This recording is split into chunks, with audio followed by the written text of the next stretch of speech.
திறந்து அல்லேலூயா என்று சொல்லி கர்த்தரை ஆராதிப்போம். கரங்களை உயர்த்தி ஆராதிப்போம்.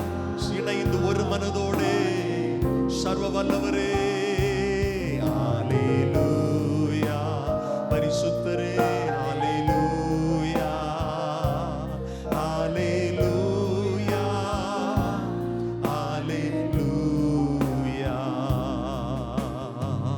இந்த இடத்துல நாம் வந்திருக்கிறதன் பிரதான நோக்கம் என்னவென்றால் கர்த்தரை ஆராதிப்பதற்காகத்தான், கர்த்தரை மகிமைப்படுத்துவதற்காகத்தான். எல்லாரும் முழு மனசோடு முடிஞ்சா நல்ல கைகளை தட்டி ஓசை உள்ள கைத்தாளங்களோடு சில நிமிடங்கள் மாத்திரம் வாய்களை திறந்து நல்ல கர்த்தரை ஆராதிக்கலாம். ஆவியின் களி கூறுதலோடு ஆராதிக்கலாம். ஹல்லேலூயா. ரீமாலா ஷதுனா மாகதேரே ரியாந்தானா பாலா ஷதுனா ராதானா. நல்ல நல்ல வாயை திறந்து கர்த்தரை மகிமைப்படுத்துங்க. பின்னால வரைக்கும் எல்லாரும் சகோதரர்கள் எல்லாம் வாயை திறந்து ஸ்தோத்திரம் பண்ணணும். கையை தட்டி வணக்கத்துக்குரிய ஆராதனைக்குரிய நம்ம தெய்வத்தை வெட்கப்படாம வாலிபர்கள் எல்லாரும் நல்ல கையை தட்டி ஆராதிங்க, ஆராதிங்க. ஓசையுள்ள கைத்தாளங்களோடு உற்சாகத்தோடு ஸ்தோத்திர பலிகளை செலுத்தி ஆமேன், துதி பலிகளை செலுத்துங்கள். ஆமேன். பிள்ளைங்க எல்லாம் ஆராதிங்க. தம்பிமார் எல்லாம் கையை தட்டி வாயை திறந்து ஸ்தோத்திரம் பண்ணுங்க. கர்த்தர் உங்களை ஆசீர்வதிப்பார். கர்த்தர் உங்களை நேசிக்கிறார். தகப்பன்மார் எல்லாரும், சகோதரர்கள் எல்லாரும், ஆமேன், சகோதரிகள், பிள்ளைங்க எல்லாம் கையை தட்டி கர்த்தரை மகிமைப்படுத்துங்க. யாரும் சும்மா நிக்க கூடாது, வேடிக்கை பார்க்க கூடாது. யாரும் சும்மா நின்று ஆமேன் நேரத்தை போக்க கூடாது. கர்த்தரை ஆராதிக்கிற நேரம் இது, கர்த்தருக்குரிய நாள், கர்த்தருக்கு கனத்தை செலுத்துகிற நேரம், கர்த்தரை மகிமைப்படுத்துகிற நேரம், தேவன் மகிமை அடைகிற நேரம்.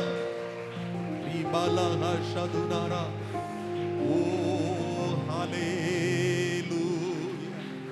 ஹல்லேலூயா.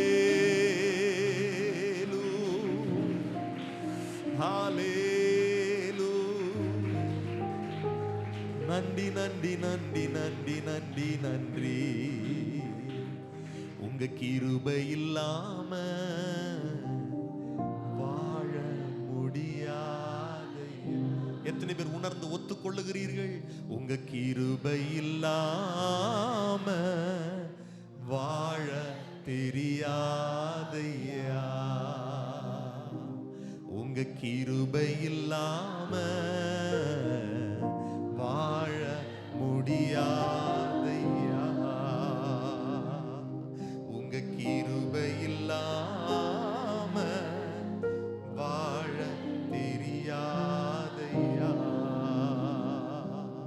நான் நிற்பதும் உங்க கிருபைதான், நான் நிலைப்பதும் உங்க கிருபைதான். உண்மையாய் சொல்லுவோம். நான் நிற்பதும் உங்க கிருபைதான், நான் நிலைப்பதும் உங்க கிருபைதான்.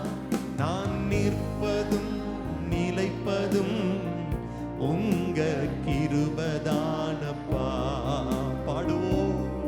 நான் நிற்பதும் நிலைப்பதும் உங்க கிருபைதானப்பா.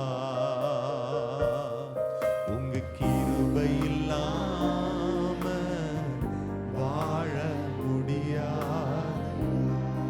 ஆமென்.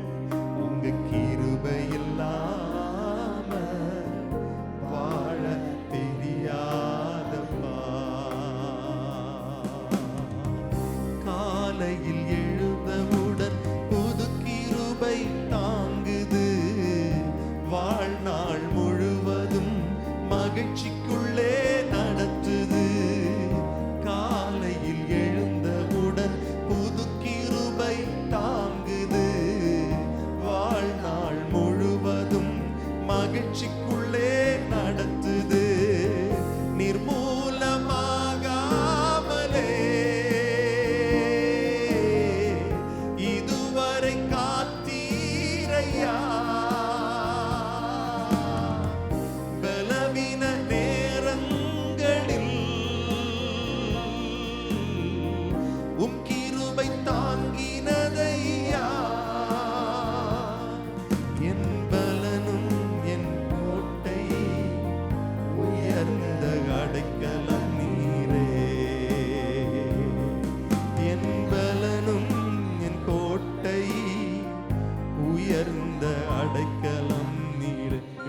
கரங்களை உயர்த்தி சொல்லுங்கள். உங்க கிருபை இல்லாம வாழ, உங்க கிருபை இல்லாம வாழ தெரியாதையா. எல்லாரும் சொல்லுவோம். உங்க கிருபை இல்லாம வாழ முடியாது. ஆமென். உங்க கிருபை இல்லாம வாழ தெரியாதையா. முடியாதப்பா, வாழ தெரியாதப்பா, முடியாதப்பா, வாழ தெரியாதப்பா, முடியாதப்பா. உங்க கிருபை, உங்க கிருபை இன்னும் வேணும் ஆண்டவரே. இப்படி தயவு இன்னும் வேணும் ஆண்டவரே. இப்படி இரக்கம் இன்னும் வேணும் ஆண்டவரே அப்படின்னு சொல்றவங்க எல்லாரும் வாய்களை திறந்து ஆண்டவர்கிட்ட கேளுங்கப்பா. இந்த ஆராதனையில் உடைய கிருபையினால நிரப்புங்க ஆண்டவரே. இப்படி இரக்கத்தினால முடி சுட்டுங்க ஆண்டவரே. வேதம் சொல்லுகிறபடி நன்மையினாலும் கிருபையினாலும் உன்னை முடி சுட்டுகிறவர் கழுகுக்கு சமானமாய் திரும்ப உன்னுடைய வயது வாழ வயது போலாகும்.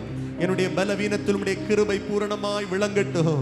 என்னுடைய பலவீனத்துல, என்னுடைய இயலாமையில, என்னுடைய சுகவீனத்துல, என்னுடைய தோல்வியில, என் நெருக்கத்துல கர்த்தாவே உம்முடைய கிருபை என்னை நடத்தட்டும். என் கால்கள் சறுக்கும் போது உம்முடைய கிருபை என்னை தாங்கட்டும். என் கால்கள் சறுக்கும் போது உம்முடைய கிருபை தாங்கட்டும். வலுவாமல் என்னை பாதுகாக்கிற உம்முடைய கிருபையினால் என்னை நிரப்பும் ஆண்டவரே. நல்ல கரங்களை தட்டி கர்த்தரை மகிமைப்படுத்துவோம். கர்த்தர் நல்லவர், கர்த்தர் பெரியவர், கர்த்தர் உயர்ந்தவர், கர்த்தர் சிறந்தவர், கர்த்தர் போதுமானவர். ஓ மாமா கதரா ரியாந்தனா மலக சதனா. ஹல்லேலூயா. இயேசுவே நாங்கள் உம்மை ஆராதிக்கிறோம். பரிசுத்தரே நாங்கள் உம்மை உயர்த்துகிறோம். கடந்த வாரங்கள் எல்லாம் கர்த்தர் நம்மை கிருபையாய் நடத்தினாரே. ஆண்டவருக்கு நன்றி செலுத்தும் விதமா 2 கரங்களை உயர்த்தி ஸ்தோத்திரம் பண்ணுங்க பார்க்கலாம். எல்லாரும் வாய்களை திறந்து சொல்லுங்கள். நன்றி அப்பா, நன்றி இயேசுவே. அப்படியே இந்த வாரம் முழுவதும் கர்த்தர் நம்மை நடத்தும்படியாய், நாம் செய்கிற வேலைகள், தொழில்கள் கர்த்தரால் ஆசீர்வதிக்கப்படும்படியாய் கரங்களை உயர்த்தி ஸ்தோத்திரம் பண்ணுவோம். இந்த வாரத்தில் யாருக்கும் எந்த பலவீனங்களும் வராதபடிக்கு கர்த்தர் பாதுகாக்கும்படியாய், விசுவாச குடும்பங்களை சார்ந்த எல்லாரையும் கர்த்தர் பாதுகாக்கும்படியாய், இன்றைக்கு இயற்கை கால சூழ்நிலைகளினால் சபைக்கு வர இயலாதவர்களை கர்த்தர் பாதுகாக்கும்படியாய், அவர்கள் இருக்கிற இடங்களில் அவருடைய நெருக்கங்களை கர்த்தர் மாற்றும்படியாய், அவருடைய பலவீனங்களை மாற்றும்படியாய் கர்த்தரை ஸ்தோத்திரம் பண்ணுவோம். ஆமீன். தொழிலுக்கு சென்றிருக்கிற நம்முடைய பிள்ளைகளை கர்த்தர் சுகபத்திரமாய் பாதுகாக்கும்படியாய் ஸ்தோத்திரம் பண்ணுவோம். ஆமீன். எல்லா விதமான பாதுகாப்பினால் கர்த்தர் மறைக்கும்படியாய் ஸ்தோத்திரம் பண்ணுவோம். இந்த வாரத்தில் யாருக்கும் எந்த விபத்துகள் வராதபடி கர்த்தர் பாதுகாக்கும்படியாய், எந்த பலவீனங்களும் வராதபடி பாதுகாக்கும்படியாய் ஸ்தோத்திரம் பண்ணுவோம். எல்லாரும் அப்படி ஜெபம் பண்ணி கொண்டே இருங்கள். வெளிநாடுகளில், வெளியூர்களில் இருக்கிற நம்முடைய விசுவாச குடும்பங்களை சார்ந்த பிள்ளைகளை கர்த்தர் பாதுகாக்கும்படியாய், தெய்வீக சுகத்தினால் நிரப்பும்படியாய் கர்த்தரை மகிமைப்படுத்துவோம், ஸ்தோத்திரம் பண்ணுவோம். ஹல்லேலூயா. பரிசுத்தரே நாங்கள் உம்மை மகிமைப்படுத்துகிறோம். இரட்சகரே நாங்கள் உம்மை மகிமைப்படுத்துகிறோம். எங்கள் பிதாவே. ஹல்லேலூயா. இந்த உலகத்துல பூமியில நிறைய, கொஞ்சம் வால்யூம் ரெடியூஸ் பண்ணி வாசி, நிறைய நோய்கள், மருத்துவர்களால கண்டுபிடிக்க முடியாத நோய்கள் கூட இன்னைக்கு நிறைய ஜனங்களிடத்துல பரவி இருக்கிறது. இன்னைக்கு விசேஷமா நம்ம விசுவாச குடும்பங்களை சார்ந்த ஒவ்வொரு உறவுகளுக்காக, சொந்தங்களுக்காக நம்ம ஜெபம் பண்ண போறோம். எதுக்குன்னா, ஆண்டவரே நாங்கள் வாழுகிற காலத்திலும் எங்களுடைய எதிர்காலத்திலும் எங்களுக்கோ எங்கள் பிள்ளைகளுக்கோ சாபத்தினால் உண்டாகிற இந்த பூமிக்குரிய எந்த வியாதிகளும் எங்கள் ஜனங்களுடைய சரீரத்தை தொடக்கூடாது. அப்படி 2 கரங்களை உயர்த்தி ஆண்டுடைய உன்னதமானுடைய மறைவுக்குள்ளாய், சர்வ வல்லவருடைய நிழலுக்குள்ளாய் கர்த்தர் பாதுகாக்கும்படி நம்முடைய வாலிப தம்பிமார, வாலிப பிள்ளைங்களை, சிறு பிள்ளைகளை, வயதானவர்களை, பூரண வயதுல, ஆமே நம்முடைய சபையில் இருக்கிறவங்க பூரண வயது வரை வாழணும். ஆமே. மோசே 120 வயது வரையிலும் அவருடைய கண் பார்வை கண் இருளடையவில்லை என்று வேதம் சொல்லுகிறது. அப்படிப்பட்ட ஆசீர்வாதம், அப்படிப்பட்ட சரீர சுகம் நம் பூமியில வாழும்போது வேதனை இல்லாமல் வாழணும். பூமியில வாழும்போது ஆமென் வியாதி இல்லாமல் வாழணும். கர்த்தர் அப்படிப்பட்ட ஆசீர்வாதங்களிலாம் நம்ம நிரப்பும்படி எல்லாரும் ஜெபம் பண்ணுவோம். ஆண்டவரே, எல்லா விதமான விஷ கிருமிகள், காய்ச்சல்கள் என்றவரே, எந்த விதமான ஆண்டவர் கேன்சர், இந்த மாதிரி எந்த கொள்ளை நோய்களும் எங்கள் ஜனங்களை தொடக்கூடாது. ஆண்டவரே, இம்மட்டும் நீர் பாதுகாத்து வருகிறது உம்முடைய கிருபை. ஓ, தொடர்ந்து உம்முடைய கிருபை எங்கள் குடும்பங்கள் மேல இருக்கணும், எங்கள் குடும்பங்கள் மேல இருக்கணும். நாங்கள் இந்த பகல் வேளையில் இந்த ஆராதனையில் செய்கிற ஜெபம் எங்கள் வாழ்நாளெல்லாம் நன்மையும் கிருபையும் தொடரத்தக்கதாக, எங்கள் வாழ்நாளெல்லாம் பாதுகாக்கத்தக்கதாக, கர்த்தரிடத்தில் உன்னத வல்லமையை நிறைவாய் நாங்கள் அனுபவிக்கத்தக்கதாக இந்த நாட்களில் உம்முடைய கிருபையினால் எங்களை நிரப்பும் ஆண்டவரே. ஹல்லேலூயா. நன்மையும் கிருபையும் உன்னை தொடரும் ஜீவனுள்ள நாட்களெல்லாம். நீ எருசலேமின் வாழ்வை காண்பாய், பாதுகாப்பின் வாழ்வை காண்பாய். நன்றி நன்றி நன்றி நன்றி பரிசுத்தரே. நீர் எங்களை நடத்தணும் ஆண்டவரே, எங்கள் குடும்பங்களை நீங்க நடத்தணும் ஆண்டவரே. ஓ, உம்முடைய சட்டைகளின் மறைவுக்குள்ள எங்களை பாதுகாத்துக் கொள்ளுங்க. நன்றி நன்றி.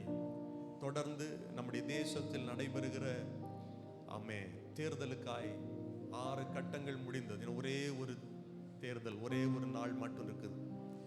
ஆண்டவர் எல்லாவற்றையும் பார்க்கிறார்ல, நம்ம தேசத்தின் சூழ்நிலைகளை பார்க்கிறார். கர்த்தருடைய சித்தம் நிறைவேறும்படியாய் தொடர்ந்து 2 கரங்களை உயர்த்தி கர்த்தரை நோக்கி பார்ப்போம். ஆண்டவரே, எங்களுடைய யோசனைகள் அல்ல, எங்களுடைய வழிகள் அல்ல, எங்களுடைய நினைவுகள் அல்ல, உம்முடைய நினைவுகள். எங்கள் தேசத்தின் மேல் நீர் என்ன நினைவாயிருக்கிறீரோ, என்ன நினைத்திருக்கிறீரோ அது நடக்கணும். ஆண்டவரே, யார் வேணும்னாலும் பிரதமராக வரட்டும், ஆனா அவர்களை நீர் ஆளுகை செய்ய வேண்டும். அவருடைய சிந்தை உம்மாலே ஆளப்பட வேண்டும். எங்களுடைய நாடாளுமன்றம் கர்த்தரால் ஆளப்பட வேண்டும். அங்கே எடுக்கப்படுகிற சட்டங்கள் எல்லாம் கர்த்தருடைய ஆண்டவரே நேரடி கண்காணிப்பில் இருக்க வேண்டும். எங்கள் தேசம் முழுவதிலும் இருக்கிற அதிகார